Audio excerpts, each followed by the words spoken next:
Douglas, and he's our moderator for tonight. And we have, you probably know him. If he's coming, I don't know if you can hear us down there, but our moderator tonight, you probably know him from Startup Show. He already had some videos about entrepreneurs, CEOs, talking about their stories, about their experience, about their successes and failures. He is from Global Tech Box, and here he comes, Cédric Bollag for tonight. Thank you very much. Welcome everybody, it's a big pleasure to be here tonight. Maybe first a big round of applause for the organizers and the sponsors of tonight.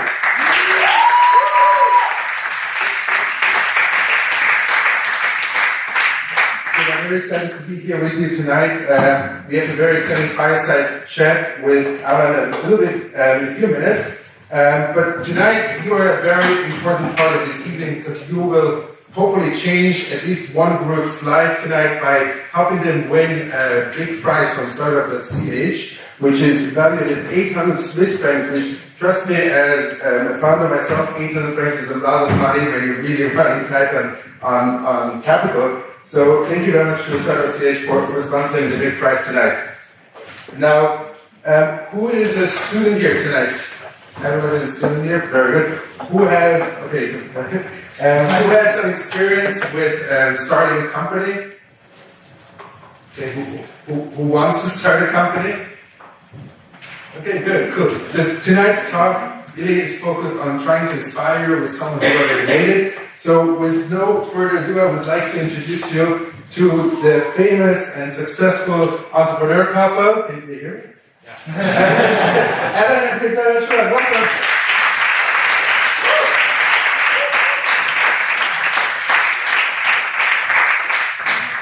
So welcome to Switzerland. Thank you. It's good to have you here. So it's very important for us. We have a lot of students here who are on the bridge of really starting their career. Maybe it's important for us to really understand who our guests are here tonight. So maybe each of you can take half a minute or to a minute to introduce yourself. As I said, personally as possible, and then we'll take it from there. So I'm originally from Switzerland. I grew up in a small village near Bern, Bollag. I grew up in an entrepreneurial family. My dad was a consultant, built a consulting business, sold that to an American insurance company. And my uncle started one of the first green tech companies in Switzerland. And my brother and I, we kind of grew up in this entrepreneurial world, living through the ups and downs of my dad and uncle. I think they were from day one our role models. And I'm not sure whether I would sit in this position today if I wouldn't have had these role models. And I remember my brother and I, very early on, we started tinkering on things when we were teenagers. I remember there were these plastic swatches that they launched initially just here in Switzerland, and we very quickly noticed the arbitrage opportunity of taking these watches, jumping in a train, going to Italy and selling them at a significant margin. Little did we know about tariffs and that we were running an illegal smuggling business. So when Dad knew about the operation, he shut it down. But that was kind of our first venture into entrepreneurship. Many things followed after that. Do you have some hobbies? My family had a house in Verbier in the Swiss Alps. And very early on, I got into skiing. And then in the early 90s, snowboarding became popular. So I jumped on a snowboard, noticed that I got really good at it very quickly, and that I had kind of talent at it, and then started competing in national competitions, qualified for international competitions. I think that the snowboarding really kind of gave me a lot of focus. Before, I was kind of an unfocused kid doing a lot of different things, from piano to horseback riding, but didn't really enjoy it. And snowboarding was kind of the first thing where I was really passionate about. I was good at it, and it gave me a lot of focus. And I think that focus and determination and hard work I put into snowboarding, I put into everything else I did later in life. So I grew up in New Zealand on a farm in a very remote part of New Zealand. I guess the big turning point in my life was that I applied for and won a scholarship to study at an international school called the United World College. They have about 12 schools around the world, and I ended up in the United States. From there, I learned about the US university system, and so ended up getting a scholarship to study at a university or a college called Macalester College, which is in St. Paul, Minnesota. And that's actually where I met Alain. So I guess the backstory here is that we're married. We're co-founders of 3 businesses, but we met at Macalester. After that, our story is actually really similar after that. So if I tell the rest of my story, I'll be telling the rest of your story. We both, after Macalester, I actually studied psychology. Didn't really know what I wanted to do with that, so decided that I needed some kind of business experience. So I got a job working for Morgan Stanley in New York, and at the same time Alain got a job working in an investment bank in New York. After 2 years of that, we were really disillusioned, weren't at all passionate about what we were doing. We were tired of the long hours, so started an online adventure travel business called Access Trips, which we ran for about 5 years, and built into a moderately successful business. Not a wild success, but we learned a lot from it. We moved to New Zealand to start that business, although we spent a lot of time in Switzerland too. Then moved back to the US for business school. Alain went to Stanford and I went to Harvard Business School.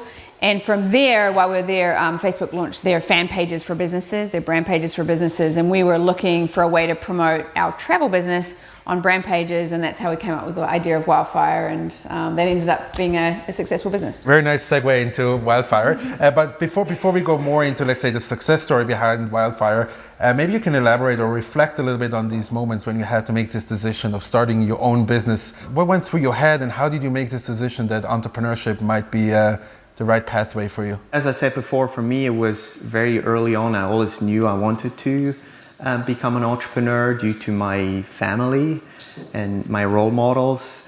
But I think we always kind of grew into it. We were in investment banking and were pretty disillusioned with kind of the work hours, and we weren't very passionate about banking and finance. So we thought about like what else could we do, and we saw an opportunity of young professionals. There was not much available in terms of taking a getaway and having some adventure and doing some active sports.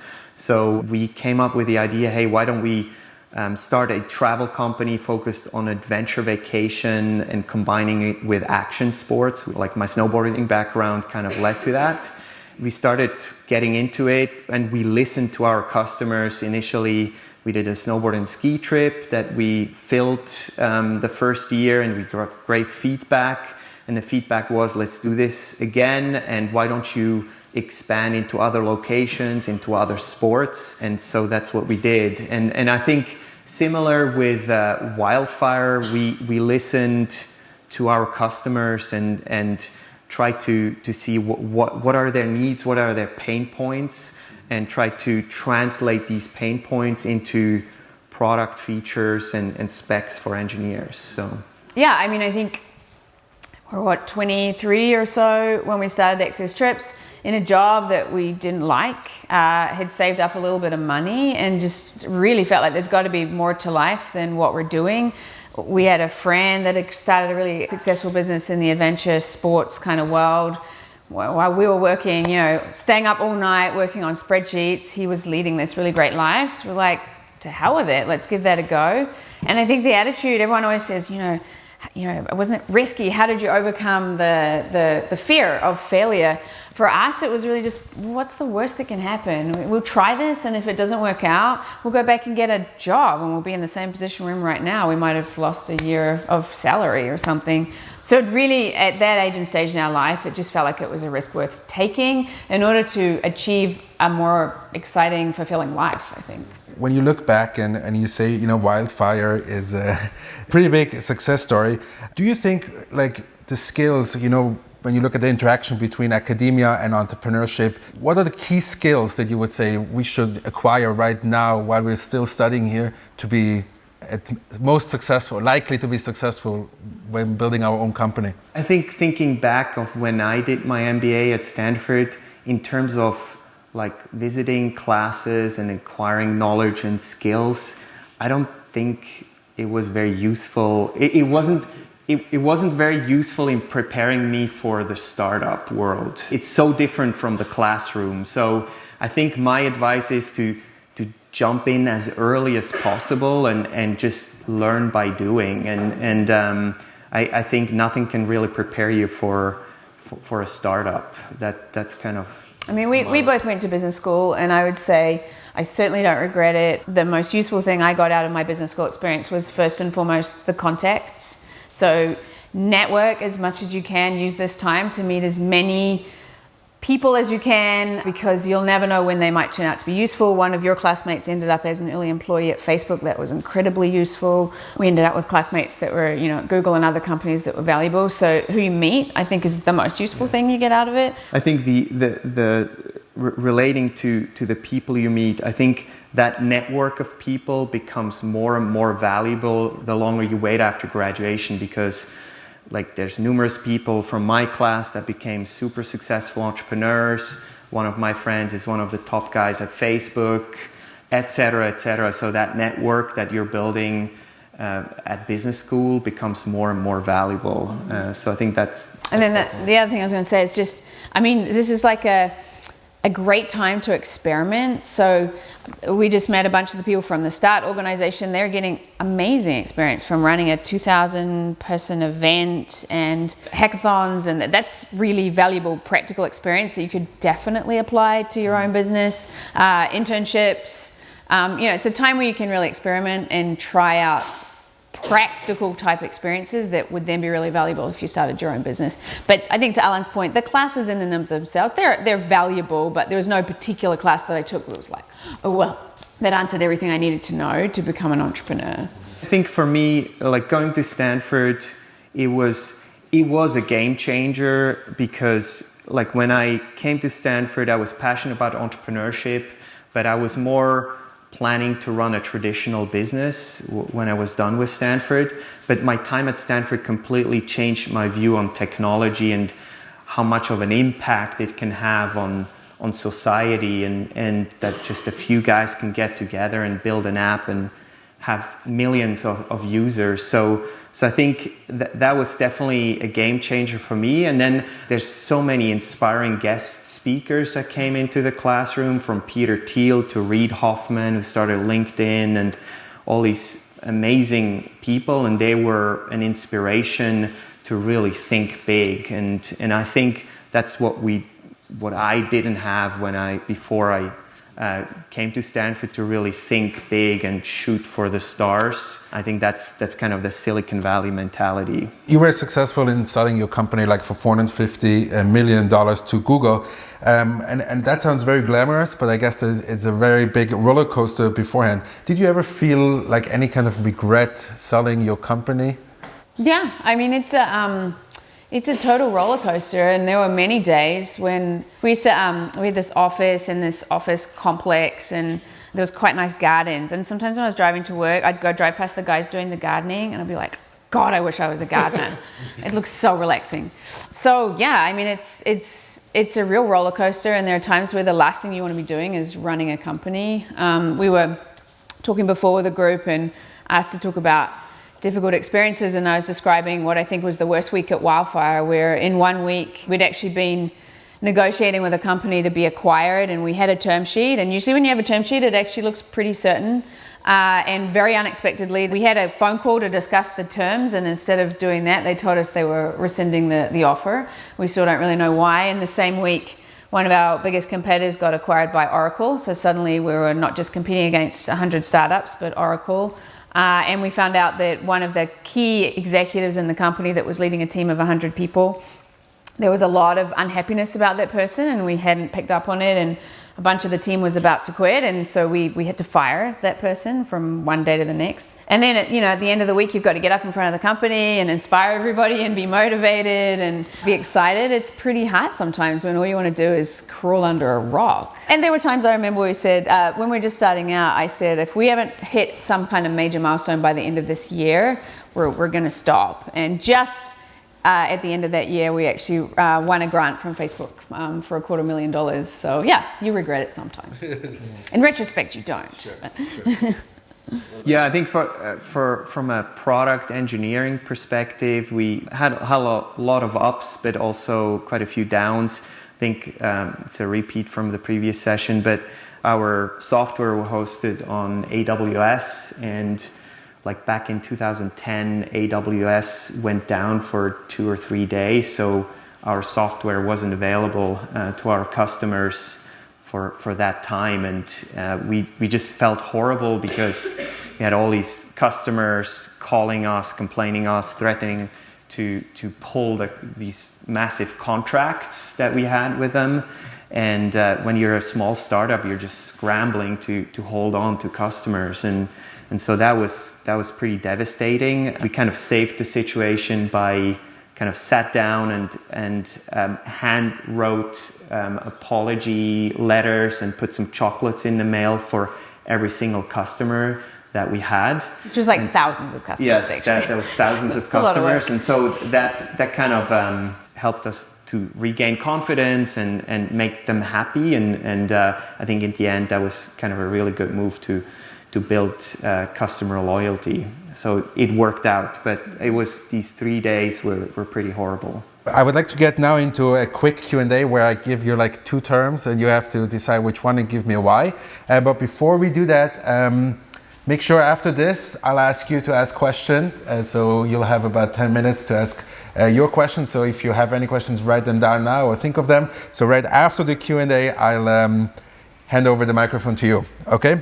Entrepreneurship or corporate, and why? I think you know the answer to that. Entrepreneurship, because there's nothing more satisfying than building something yourself. I was always just so amazed in any given day that the number of different skills that I had to work on, the number of problems I had to solve. It was never boring, and that's pretty cool if you can say that about your job. For me, it's also entrepreneurship. I think I agree with you, but then I think you can move much faster than in a corporate environment, and that's a lot more fun to me. Pursuing a degree or a master's degree or learn on the job? Ultimately, I think you learn more on the job, but sometimes pursuing that master's degree enables you to get the job you want, where you can really learn a lot. But I learn more on the job. Yeah, same here, learning on the job. What's the most important skill to have as a Swiss entrepreneur? Think bigger, like just to really think big and think global, don't think local. And it's probably the same with any entrepreneur. I think you've got to have a really big vision. You've got to be extremely good at articulating that vision and motivating others around that direction that you're going in. So who do you admire in the startup world? And I told them the question beforehand because I don't want them to say Elon Musk. Usually on the show, everybody tells me Elon Musk. So this is a no-go here. So who do you admire and who is your role model? I would have said Elon Musk. I was going to say, you may not have heard of her. And she sort of started out in the startup world. She's now part of Google. That's not really a startup at all. But Susan Wojcicki, who is the woman that acquired Wildfire, she was our boss. She runs YouTube, but she also has 5 children and is the most down-to-earth, likable person you could imagine. So I admire her because she's achieved so much. She was employee number 10 at Google, so she's also ridiculously wealthy. But she's one of those people that's had an amazing career, but has also managed to seemingly have an amazing family life and has kept really grounded. So I admire that about her. For me, it's a personal entrepreneur friend, Julio Vasconcelos. He was the founder of Peixo Urbano, the Groupon clone in Brazil. Grew this company to, I think, 800 people. Got an offer from Groupon to be sold for 350 million. His board blocked the sale. And then the whole Groupon craze came crashing down, and he had to fire, I think, 2/3 of his company and went through a really rough time. And then he got the company sold to Baidu for like nothing. So I admire what he went through. Yeah, he works on another startup. So I admire what he went through and his grit, and I think must have been a horrible time, and he just went through it and stuck with it. So good. And the last one before we go into the audience, Switzerland or Silicon Valley? Switzerland for chocolate. Silicon Valley for entrepreneurship. Yes. For now. But Silicon Valley is losing dominance. So I think there's much more opportunity outside of Silicon Valley now than there used to be. Yeah, I agree. I think 10 years ago, I would have said the next billion-dollar companies would have been within a 10-mile radius of Palo Alto and San Francisco. Nowadays, I think there will be more billion-dollar companies elsewhere in the world. So I think starting your company here in Switzerland is totally okay until you have product market fit, and then I think you got to branch out and move to the US and into bigger markets. Good. So thank you very much for these insights. Any questions from the audience? So first of all, thanks for being here. You said you're working for Google now, so you said it's not really a startup anymore, so you're working actually in a corporate. So I'm wondering, so actually you must be a bit unhappy. I'm wondering, what is your next project? So actually we left Google a couple of years ago.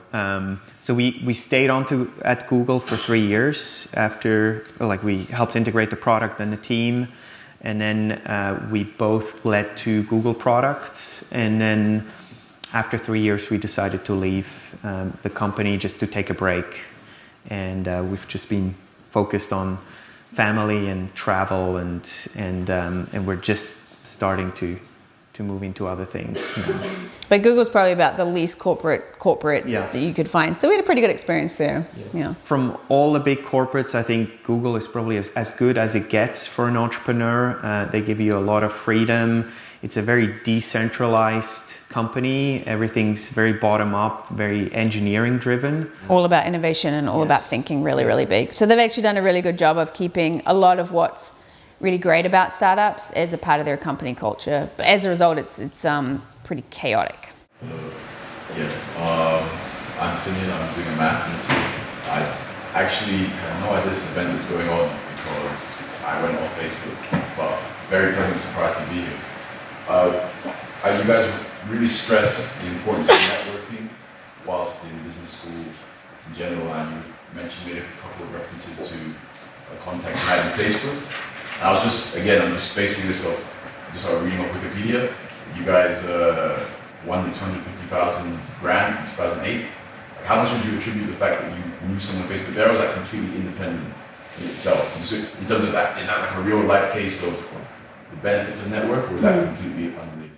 So that friend that we knew was in no way involved in the selection process for that, but it was him that basically inspired us to start the company. He told us about the Facebook platform and how great the opportunities were. And the other thing that he did was open the doors for us to meet with some people at Facebook who were looking to run a campaign that our technology would have been perfect for. So we ended up, and I think that was pre-winning the Facebook fund, right? So we'd actually done some work for Facebook. So certainly that helped in terms of our credibility when it came time to apply for the Facebook fund. So indirectly, it definitely helped. I wanted to ask, what was the most interesting question you've been asked, and what's the answer to that? Say one of my questions. An interesting question that I often get asked is what's the advice to your 20-year-old self? And I think a lot about this question, and to me the answer is always hey, I probably should have started earlier to get into entrepreneurship. I shouldn't have done investment banking. I think a lot of people today, they do their MBA and then they do a consulting job and they get a little bit more experience, etc. And then it kind of gets delayed more.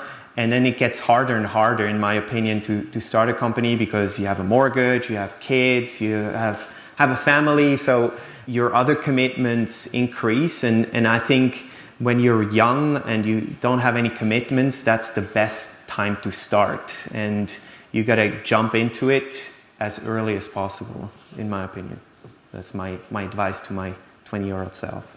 That was a pretty good question you just asked, actually. That might be one of the best, because you almost stumped us. I was going to say really similar, but it's a little different, which is I've been asked on a number of occasions, I think it's a good question, what's the best piece of advice you've ever been given? And I've actually said that the best piece of advice that I've ever been given was advice that you gave me, which was to worry about the things you can control and not the things you can't control. I think as an entrepreneur, there's so much to worry about, and that can be really exhausting, and it can keep you up at night.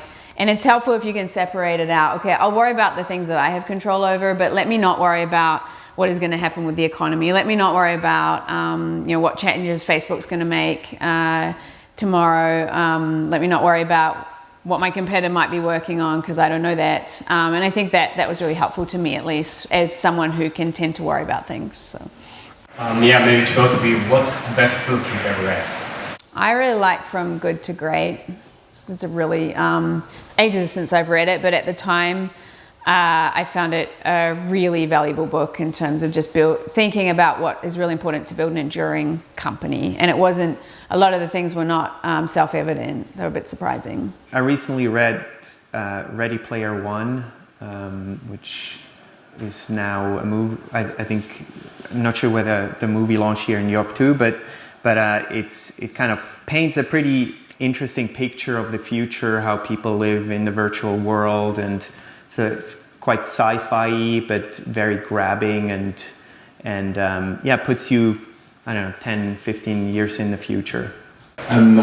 You said before that like 10 years ago you thought that Silicon Valley is the place where the next $1 billion company will be founded, but now you don't think that anymore. Where do you see like now the biggest locations to actually found a startup besides the Silicon Valley? I mean, in my opinion, it can come anywhere in the world where there's some aggregation of talent and innovation. I think any big city, London, Berlin, Zurich. I think what's interesting to me is that every geographic region starts to kind of specialize in certain things. Switzerland is very strong in blockchain, crypto, in the whole crypto world. We recently were in New Zealand. Agriculture is very strong there, so you see some very interesting startups in the food, ag tech side. So I feel that every geography might specialize in what they're good at, and don't necessarily try to copy Silicon Valley. So I think I think Switzerland is pretty well positioned in the whole blockchain crypto world. To follow up on that, you said that like once you have the product market fit, you would move to Silicon Valley, but maybe like are these other hubs, like you said, London, are also like in such a good position to like actually be there for a longer time afterwards? And like once I'm Swiss and I found my startups and then I have my product market fit, would you go to London or to New Zealand if you're like for example agriculture startup? I mean, if you got to go where the talent is, in my mind, to continue growing the product. But then you, at the same time, you also need to be where the market is and where the funding is. And unfortunately, like currently, it's primarily Silicon Valley. But I think over the last 10 years. The different startup ecosystems, London, Berlin, even here in Switzerland, the funding has increased tremendously. So I think you can make it outside of Silicon Valley, but it's probably easier to get money in Silicon Valley. And I think it depends on what kind of business it is. Wildfire, for example, was a very sales-driven business. So it would have been really hard for us to have, let's say, a sales organization based out of Switzerland calling into the US. I think in that case we really needed people on the ground, and in that case our biggest target market was the US. If the biggest target market had been Europe, which is a big market, then locating ourselves in Europe would have made sense. But there's a company, if you want to talk about billion-dollar companies coming out of unexpected places, there's this rocket ship company that's come out of New Zealand called Rocket Labs. He's a really innovative guy, and he's building rockets in a very different way that are much, much more cost effective, where he could launch a rocket every 3 days. There you've got really big, the most important thing is the R&D, and there's no reason you can't do the R&D from New Zealand. The New Zealand government is very favorable, so they can launch their rockets with much less regulation than they could in the US. And there they're only selling to a few companies, so it's easy to fly over to the US now and again, or to Europe now and again to meet with those clients. So I think that kind of business, you can build the entire business more or less from New Zealand and then put some business development people elsewhere. But a wildfire type business where it's a large sales driven organization, a lot of employees, I think we needed to be where the market was. Therefore we opened offices in London, we opened offices in Germany, we opened offices in Singapore because we had to have the people there. I found it very interesting that you guys co-founded 3 times. Like, do you have plans in the next maybe 5 to 10 years to co-found again together? And in which direction would you go? Like, which problem in our society do you see that you would want to tackle? We're really focused now on doing something that would have a really meaningful impact on the world. And I think the 2 areas we've honed in on that we're really passionate about, one is sustainability, particularly as it relates to climate change. So anything in the area of changing the way we produce and consume food, the way we produce our energy, the way we build our houses, the way we store carbon, I think is really fascinating to us. The other area is preventative health and giving people more access to health. And I think we're excited about those areas. 1, because they can have a really, really meaningful impact on the world, but 2, because it feels like technology is changing in a way where there's a lot of opportunity. I think the thing we're still toying with is whether we want to start those companies, or I think we're actually at the stage of our careers and lives where we'd be more interested in helping other early stage entrepreneurs who have really exciting ideas, really exciting technology, but don't know how to get that to the next stage. Whether they need funding, funding is a piece of it, but much more, I think we're interested in entrepreneurs that have great ideas, great technology, but don't know how to get it to market. So I think that's the next chapter for us. I had a question about, as wildfire grew so exponentially from 2 and suddenly you had 400 employees, I think one very important part is always to keep a good culture, to keep a good community. And here my question is actually, how did you really keep this community? And did you actually also approve of every new employee that was coming? Mm-hmm. And if so, what were you looking for?